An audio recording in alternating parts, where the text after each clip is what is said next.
ఈరోజు BJP party కేంద్ర ప్రభుత్వంలో ఉన్న బీజేపీ పార్టీ బడ్జెట్ ప్రవేశపెట్టడం జరిగింది. ఈ బడ్జెట్ అనడం కంటే దీన్ని ఎన్నికల మేనిఫెస్టో అనడమే కరెక్ట్ కాబోలు. ఎన్నికల మేనిఫెస్టో అయితే ఏది పడితే అది చెప్పొచ్చు, ఏ వివరాలు లేకుండా చెప్పొచ్చు, ఏ హామీ అయినా ఇవ్వచ్చు. కానీ బడ్జెట్ అయితే నంబర్స్తో కూడింది, డీటెయిల్స్ ఇస్తూ, నంబర్స్ చెప్తూ, టైం ఫ్రేమ్ చెప్తూ చేయాల్సింది బడ్జెట్. మరి బీజేపీ పార్టీ ప్రవేశపెట్టిన ఈ బడ్జెట్ ఎన్నికల మేనిఫెస్టోను తలపిస్తుంది.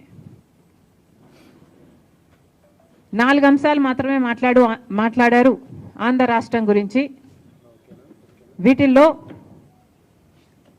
బడ్జెట్ ప్రవేశపెట్టక ముందు చంద్రబాబు గారు 1,00,000 కోట్ల రూపాయలు ప్రతి సంవత్సరము మాకు అవసరం ఉంటుంది వివిధ ప్రాజెక్టులకి అని చెప్పారు. అసలు చంద్రబాబు గారు ఆ 1,00,000 కోట్లు అన్న ఫిగర్కి ఎలా వచ్చారో మాకైతే అర్థం కాలేదు. బికాస్ ఆంధ్ర రాష్ట్రం ఏర్పడిన రోజున విభజన చట్టంలో ఉన్న అన్ని హామీలను ఆర్థికంగా లెక్కేస్తే వాల్యూ కడితే కనీసం 12 లక్షల కోట్ల నుంచి 15 లక్షల కోట్ల వరకు విలువ చేస్తుంది. కానీ చంద్రబాబు గారు ఇవేవి పట్టించుకోకుండా 1,00,000 కోట్లు 5 సంవత్సరాలకు 5 లక్షల కోట్లు అని వాల్యూ కట్టినట్టుంది. చంద్రబాబు గారేమో 1,00,000 కోట్లకు అడిగారట. ఈరోజు బీజేపీ నిర్మలా సీతారామన్ గారు ప్రవేశపెట్టిన బడ్జెట్లో అయితే రాజధానికి కేవలం 15,000 కోట్ల రూపాయలు ఇస్తున్నాము అని తెలిపారు. దీంతో పాటు పోలవరం ప్రాజెక్టుకి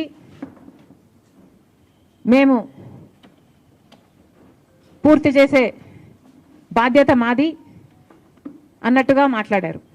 పోలవరం ప్రాజెక్టు ఆంధ్ర రాష్ట్రానికి లైఫ్ లైను అన్నారు, మన రైతులకి లైఫ్ లైను అన్నారు, ఫుడ్ సెక్యూరిటీ కల్పించే అంశం కూడా ఇది అని పేర్కొనడం జరిగింది. మరి అంత ముఖ్యమైన పోలవరం ప్రాజెక్టుకు పూర్తి చేయాలనుకున్నారు మీరు, సంతోషం, ఇప్పటికైనా పూర్తి చేయాలనుకున్నారు. 10 సంవత్సరాలుగా ఇది మా హామీ అయినప్పటికీ 10 సంవత్సరాలుగా మీరేమీ చేయకపోయినప్పటికీ కనీసం ఇప్పటికైనా మీకు కనువిప్పు కలిగింది. పోలవరం ప్రాజెక్టుని పూర్తి చేస్తాము అని చెప్పారు. కానీ ఒక పక్క మా ముఖ్యమంత్రి గారు, ఆంధ్ర రాష్ట్ర ముఖ్యమంత్రి గారు 12,000 కోట్లు రీహాబిలిటేషన్కే పడుతుంది అని ఒక పక్క చెప్తుండగా ప్రాజెక్టు కాస్ట్ ఎంతో ఇంకా ప్రజలకు చెప్పకపోగా కేంద్ర ప్రభుత్వం మాత్రం పోలవరం ప్రాజెక్టుని పూర్తి చేస్తామని చెప్తున్నారు. దాంతోపాటు ఎప్పుడు పూర్తి చేస్తారు, ఎన్ని డబ్బులు ఇస్తారు, తక్షణం ఎంత ఇస్తారు, కనీసం ఆ రీహాబిలిటేషన్కైనా ఇస్తారా, ఒక్క ఫిగర్ అయినా మీరు క్లారిటీ ఇచ్చుంటే బాగుండేది. అంత పెద్ద ప్రాజెక్టు మీరే అంటున్నారు లైఫ్ లైన్ అని, మీరే అంటున్నారు ఫుడ్ సెక్యూరిటీ కలిగించేది అని. మరి అంత ముఖ్యమైన ప్రాజెక్ట్కి ఈ అంబిగ్విటీ ఎందుకో, ఇంత వేగంగా దీన్ని ఎందుకు మీరు హ్యాండిల్ చేశారో మాకైతే అర్థం కావటం లేదు. దీని తర్వాత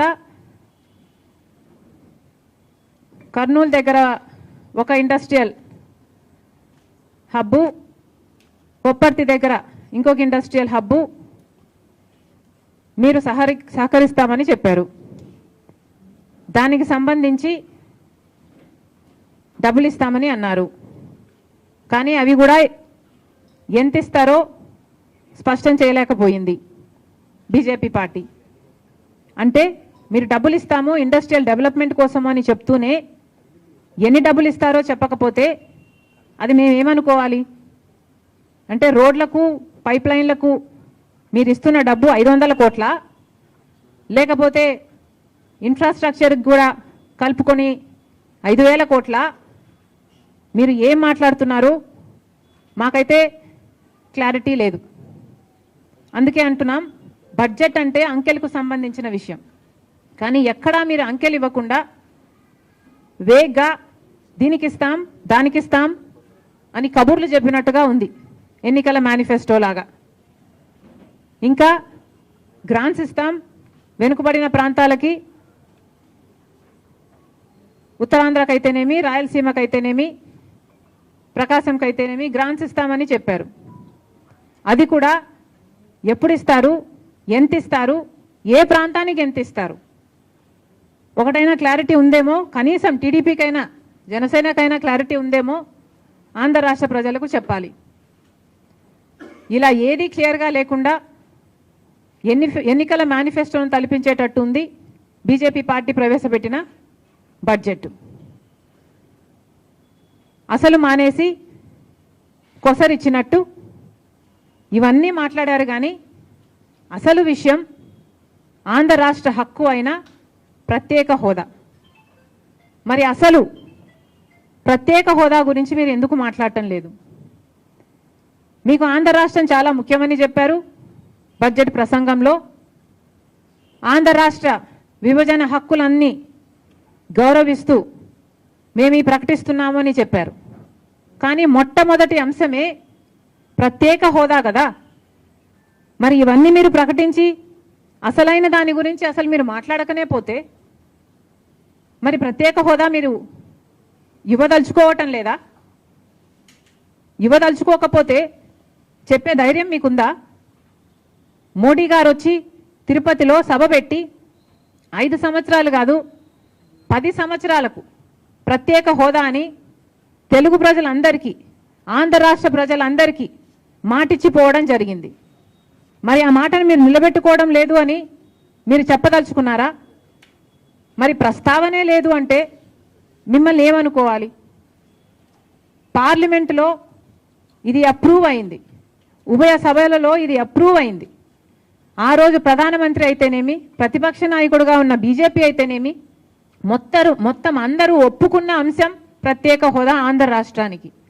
మరి కనీసం దాన్ని ఊసే లేదు. మరి మేము ఏమనుకోవాలి? ఒక పక్క ప్రత్యేక ప్యాకేజీల గురించి, గ్రాంట్స్ గురించి మీరు మాట్లాడుతున్నారు తప్పితే, అది కూడా అంబిగ్యూటీ, వేగ్గా మాట్లాడుతున్నారు. కానీ ప్రత్యేక హోదా గురించి కనీసం ఊసు కూడా లేదు. నిన్న బీహార్కు ప్రత్యేక హోదా ఇవ్వబోయేది లేదు అని చెప్పడం జరిగింది. మరి మేమేమనుకోవాలి? బీహార్కు మీరు ఇయ్యాలా లేదా అన్నది మాకు సంబంధించిన విషయం. ఎందుకంటే బీహార్లో వాళ్లకు హామీ లేదు. వాళ్లకు ప్రధానమంత్రి గారు పోయి, మోడీ గారు పోయి మేము 10 ఏళ్ళు ప్రత్యేక హోదా ఇస్తాము అని బీహార్లో మాట ఇచ్చింది లేదు. పార్లమెంటులో యాక్ట్ ప్రకారం వాళ్లకు ప్రత్యేక హోదా ఇస్తాము అన్న వాగ్దానము లేదు. కనుక బీహార్కు మీరు ప్రత్యేక హోదా ఇస్తారా ఇవ్వరా అన్నది మాకు సంబంధం లేని విషయం. కానీ ఆంధ్ర రాష్ట్రానికి మాత్రం ప్రత్యేక హోదా ఊపిరి లాంటిది. ప్రత్యేక హోదా ఊపిరి లాంటిది కాబట్టే పదే అడుగుతున్నాం. ప్రత్యేక హోదా మా హక్కు అయినప్పుడు, ప్రధానమంత్రి హోదాలో మోడీ గారే మాటిచ్చినప్పుడు, సభలలో పార్లమెంటులో ఇది యాక్ట్ అయినప్పుడు దీన్ని అమలు చేయాల్సిన బాధ్యత అధికారంలో ఉన్న బీజేపీ పార్టీకి లేదా? ప్రశ్నించాల్సిన బాధ్యత కూటమి సర్కారుకు లేదా?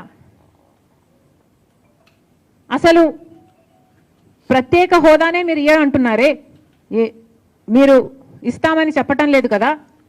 మరి రాజధానికి మేము డెవలప్ చేస్తాము, మేము ఇండస్ట్రియల్ హబ్బులు తీసుకొస్తాము అని ఇన్ని చెప్పినా కూడా ప్రత్యేక హోదానే లేనప్పుడు ఇండస్ట్రీలు ఎందుకు వస్తాయి? గత 10 సంవత్సరాలుగా మాకు ఎన్ని ఇండస్ట్రీస్ వచ్చాయి?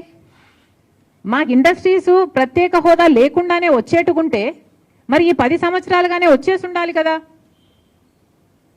పట్టుమని కనీసం 10 కొత్త పరిశ్రమలు కూడా రాలేదు కదా. అంటే మాకు ప్రత్యేక హోదా అవసరము అని మీకు అనిపించటం లేదా? ఇండస్ట్రియల్ సెక్టర్స్ ఇవన్నీ డెవలప్ చేస్తే మాత్రం ప్రత్యేక హోదా ఇవ్వకపోతే ఏం లాభం? కేంద్ర సంస్థలన్నీ నెలకొల్పితే కదా ఒక హైదరాబాద్ అయితేనేమి, ఒక పూణే అయితేనేమి, ఒక బెంగళూరు అయితేనేమి ఇవన్నీ డెవలప్ అయింది. ఒక బిహెచ్ఎల్ అయినా, నేవీ అయినా, డిఫెన్స్ అయినా, రీసెర్చ్ ఇన్స్టిట్యూట్స్ అయినా, మెడికల్ ఇన్స్టిట్యూట్స్ అయినా, ఇలాంటివన్నీ కేంద్ర సంస్థలు, ఆర్థిక సంస్థలైనా ఇలాంటివన్నీ మా రాష్ట్రంలో మీరు ఏర్పాటు చేస్తే కదా ఇక్కడ అభివృద్ధి జరిగేది. ఇవేవి ప్రస్తావించలేదు. ప్రత్యేక హోదా ప్రస్తావించలేదు. మేము ఎలా డెవలప్ కావాలో ప్రస్తావించలేదు. మీ పార్టీకి మీరేదో ముష్టి పడేసినట్టు 15,000 కోట్ల రూపాయలు ఇస్తామంటే మేమంతా ఇక్కడ పండగ చేసుకోవాలనా? ఎందుకు చేసుకోవాలి? బీహార్ ఏమో మీకు కొంతమంది ఎంపీలను ఇచ్చింది, 12 మంది ఎంపీలను ఇచ్చింది. ఆంధ్ర రాష్ట్రం మొత్తం 25 మంది ఎంపీలు, కూటమి ఎంపీలు అయితేనేమి, అటు వైసీపీ ఎంపీలు అయితేనేమి, మొత్తం అందరూ బీజేపీ ఎంపీలే కదా. మరి ఇంతమంది ఎంపీలను మీరు తీసుకుని మీరు కొనుక్కున్నట్టు మీరు డబ్బులు ఇస్తున్నారు. మేము అమ్ముడు పోయినట్టు మీకు సలాం కొట్టాలి. ఏం చెప్పదలుచుకుంది బీజేపీ పార్టీ? మీరు నిజంగా ఏం న్యాయం చేస్తున్నారు? అసలు చంద్రబాబు గారు కూడా దీనికి సమాధానం చెప్పాల్సిన అవసరం ఉంది. ఒక ప్రత్యేక హోదానే కాదు, ఇంకా ఎన్ని విషయాలు అసలు ఊసే లేకుండా చేశారు. పార్లమెంట్ జరుగుతుంది, పార్లమెంటులో ఆంధ్ర రాష్ట్రం ఇచ్చిన ఎంపీల వల్ల ఈరోజు బీజేపీ పార్టీ అక్కడ అధికారంలో ఉంది. మరి అలాంటప్పుడు మనం ఎంత సాధించుకోవాలి? ఏం సాధించుకున్నాం? 15,000 కోట్లు అంటున్నారు. అంటే ఒక్కొక్క ఎంపీకి, టీడీపీ ఎంపీకి 16 మంది అయితే ఒక్కొక్కరికి 1000 కోట్లు ఇచ్చినట్ట, కొనుక్కున్నట్ట. ఇది ఎక్కడి న్యాయం అని అడుగుతున్నాం. మిగతా వాటి హామీల, మిగతా యాక్ట్, రీఆర్గనైజేషన్ యాక్ట్లో వాటి సంగతి ఏమిటి? Railway zone, Kadapa steel factory, వీటికన్నిటికీ నిధులు అవసరం లేదా? వీటికన్నిటికీ కమిట్మెంట్స్ అవసరం లేదా? గత 10 సంవత్సరాలుగా మోసం చేస్తూనే ఉన్నారు. మళ్ళీ మోసం చేసే ఉద్దేశం ఉంది కాబట్టే కదా ఈ రోజు వరకు కూడా వాటి ప్రస్తావనే లేకుండా చేశారు. కనీసం విజయవాడ, విశాఖపట్నం లాంటి వాటిలో మాకు మెట్రోలు కూడా అవసరం లేదా? మేము ఎలా కట్టుకోవాలి? ఒక్కసారైనా ఆలోచన చేసి కదా, మన ప్రజల గురించి ఆలోచన చేస్తే కదా. ఈ 10 సంవత్సరాలలో మన గురించి ఏ రోజు ఆలోచన చేసింది బీజేపీ పార్టీ? అలాంటి బీజేపీ పార్టీతో చంద్రబాబు గారు కూటమి కట్టారు. మొదటి నుంచి చెప్తూనే ఉన్నాం, పగలు పడిన గోతిలోనే మళ్ళీ రాత్రి పడతారు జాగ్రత్త అని. 10 సంవత్సరాలు మోసం చేశాడు మోడీ గారు. మళ్ళీ ఇప్పుడు ఈ సంవత్సరం మళ్ళీ మోసం చేశాడు మోడీ గారు. ఇక ఎన్నిసార్లు మోసం చేస్తారు? అన్నీ మోసాలే. ఇంతకుముందు ఏమన్నారు? 2022 కల్లా అందరికీ ఇల్లు అన్నారు. మరి ఇప్పుడు ఏమంటున్నారు? ఈ బడ్జెట్లో మళ్ళీ 3,000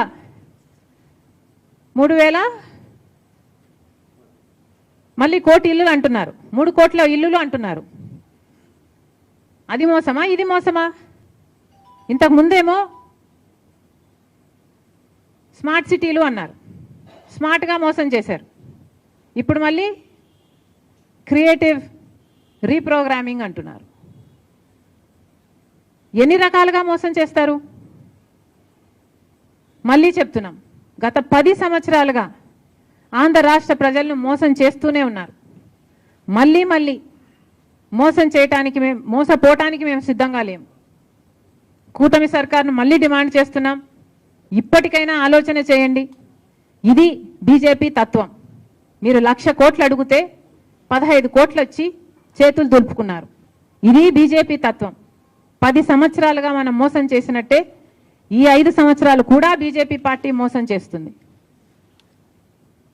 కాదు అని మీరు కూడా ధైర్యంగా చెప్పలేని పరిస్థితి ఈరోజు ఉంది అంటే, ఈరోజు ఆంధ్ర రాష్ట్ర పరిస్థితి ఎంత దయనీయంగా ఉందో అర్థం చేసుకోండి.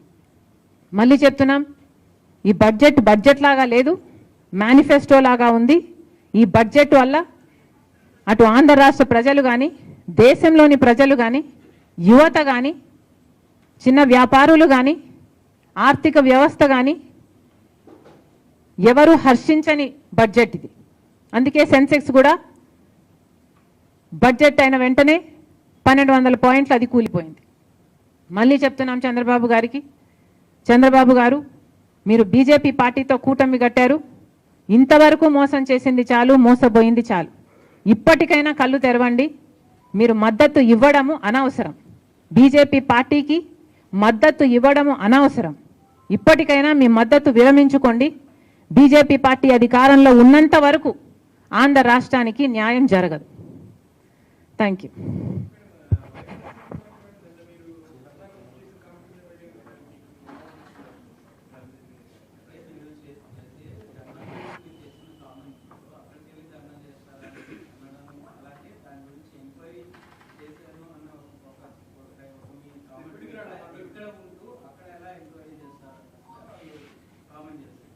నేను ఎంక్వైరీ చేశాను అనలేదు కదా స్వయంగా వెళ్ళి. నేనేమన్నాను, నిన్న చెప్పిన మాటలు మీకు కూడా గుర్తుంటే, నిన్న చెప్పిన మాటలు నేను ఇటు సాక్షి మీడియాను నేను అడగలేదు, తెలుగుదేశం మీడియా వాళ్ళను నేను అడగలేదు, న్యూట్రల్ మీడియా వాళ్ళని నేను ఎంక్వైర్ చేస్తే అన్న పదం నేను చాలా స్పష్టంగా వాడాను.